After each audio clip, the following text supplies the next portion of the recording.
I'm going to introduce Daisy Moore. Daisy is from California State University, Monterey Bay. Daisy, I was remiss and didn't mention your title before, but you serve as a Metis Student Affairs Generalist, also for the second year experience. And we're so excited, Daisy, for you to talk about Otter Collective, how that's transformed, how your students are helping you on a day-to-day basis manage that program, and all of the other things that you have going on. So thanks for joining us to talk a little bit about Otter Collective. Yeah, thank you for having me today. So our school mascot is the otter, which is why we've rebranded Mentor Collective to be the Otter Collective. A little bit of the background behind our program is that we are supported by a Title V DHSI grant called METAS, and that stands for Mentorship and Equity to Achieve Student Success. So this aligns with a peer mentoring program very well.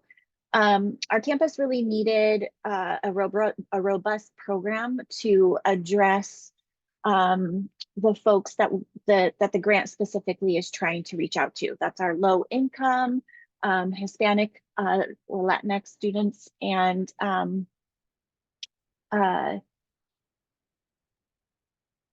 first gen, sorry about that. So we started Otter Collective in 2021 as a way to bring students back to campus in a very engaged way. Originally, the program was offered to first year students.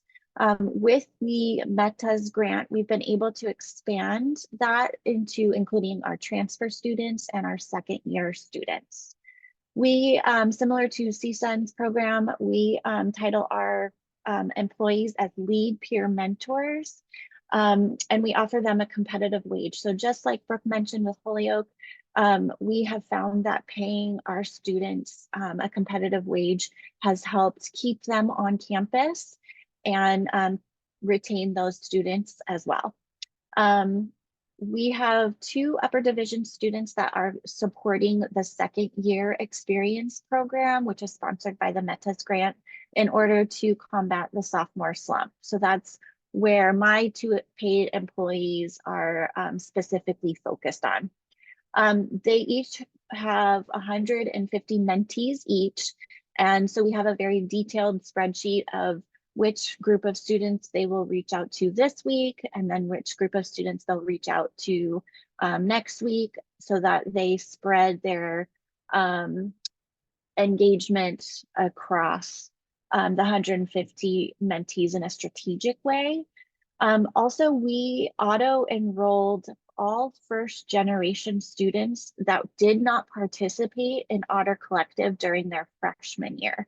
So in their first year of attending CSU Monterey Bay, all freshman students, all first year students are invited to join Otter Collective, and they are mentored by volunteer upper division students that can support the first year students.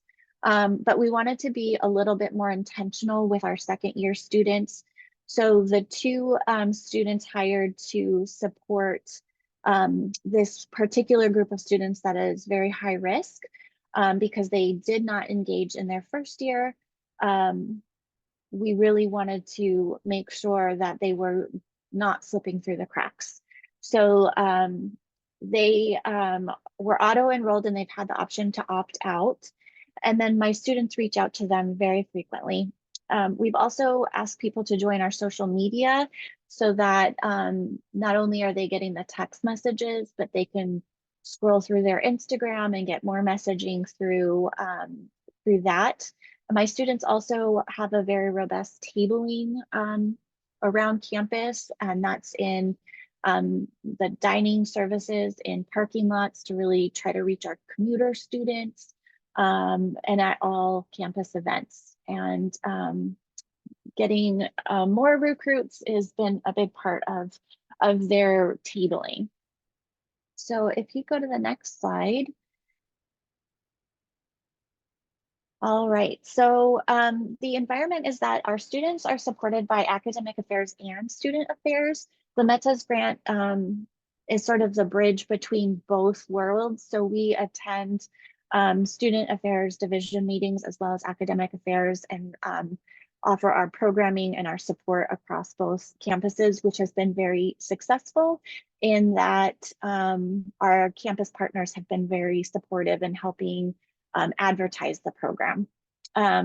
My team has a set of shared spreadsheets with templates of suggested conversation topics and according to timely events on campus. So for our second year students, there's a career fair that we really encourage our students to go to.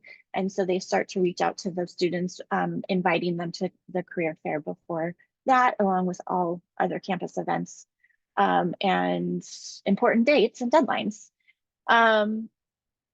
The template also keeps resource links so that that's readily and easily accessible for my students to just tag that and add it into their text message or onto our social media platforms. Having this spreadsheet and these resources readily available for my two mentors has really supported the type of messaging we're sending out. We sort of learned the hard way that if students don't have some training in what to say or how to market, then they were sending like messages of, hey, how you doing? Or just checking in, hope everything's cool, but they weren't getting a lot of responses. So we found that open-ended questions are really important to get a response, and timely conversation topics were really important.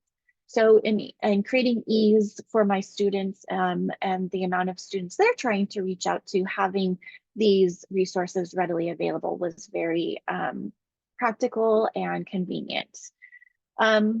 The second year experience program has 4 sort of pillars that we focus on to combat the sophomore slump. So we do a lot of social media posting around financial literacy, inviting students to our workshops, but also offering some advice on budgeting and things like that. We talk a lot about identity and stress management and career development as well. One thing we are planning for in the future is to continue training our students in engagement strategies. Again, like those open-ended questions was a really big learning curve for all of us, as well as like marketing techniques to be really engaged on social media. We also learned that we needed to begin our campaigns much earlier for students in transition. So this spring, we'll start to target our first year students, inviting them to join into the second year mentoring or mentee capacity. They can also be mentors for first year students, and really trying to increase our capacity. Any advice that we have to offer based on our learning curve is that creating those spreadsheets and those templates has been essential to our success and allows our students to stay very busy. They never have questions of what they should be doing next. Also, all of this conversation and wording has been, the students have been involved in creating it, because I might have one way of saying something, but my students know how to connect with their peers in a much more engaged way.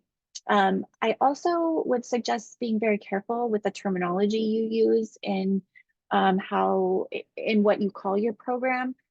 We, of course, branded our students as lead peer mentors, but we're looking to change that terminology, because across campus, peer mentor is a very used term. And so, for example, our transfer students did not want to sign up for Otter Collective because they already had a peer mentor from the transfer center. And the difference is very different in what the transfer students and what Otter Collective students can offer. And it's okay to have more than one peer mentor. So we're working on that. And then, yeah, again, we just really encourage the use of the templates, because that has really eased the conversations and the efficiency of our work. And I'll wrap up there. Thank you so much. Awesome.